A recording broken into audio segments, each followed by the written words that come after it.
જૂનાગઢ ખાતે યોજાઈ રહેલા શિવરાત્રિના મેળામાં વિવિધ સ્વૈચ્છિક સંસ્થાઓ દ્વારા સ્વચ્છતા અંગે લોક જાગૃતિ ફેલાવવામાં આવી રહી છે, જેમાં ક્લીનઅપ ગ્રુપ દ્વારા મેળામાં આવતા લાખો ભાવિકોને ગિરનાર અને ભવનાથ તળેટી વિસ્તારમાં ગંદકી ન ફેલાવવા,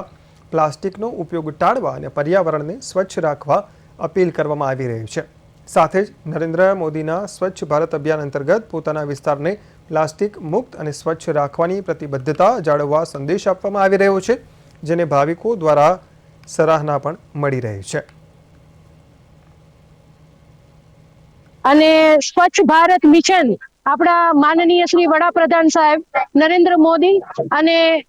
મોદી સાહેબ અને આપણા સીએમ એટલે કે ભૂપેન્દ્રભાઈ પટેલ ની એક આપણી મિશન છે કે મારું ભારત સ્વચ્છ ભારત.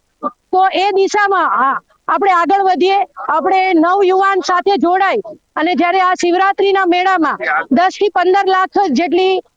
લોક મેળાવડો જ્યારે આવી રહ્યો છે, ત્યારે એક સ્વચ્છ ભારતનો એક સંદેશો અમે પહોંચાડીએ છીએ ક્લીનઅપ જુનાગઢ દ્વારા, કે જેનાથી કે મારો કચરો મારી જવાબદારી છે, અથવા તો કે કોઈ પણ જ્યારે કચરો પોતાની રીતે ફેંકીને જાય છે, જે પ્લાસ્ટિક વેસ્ટ છે એ આજે સુંદર આપણી પ્રકૃતિને નુકસાનકારક છે. અહીંયા રહેતા આપણા વન્યજીવ અને ખાસ કરીને નદીઓ, જે આપણી સૃષ્ટિ છે, જલ, વાયુ,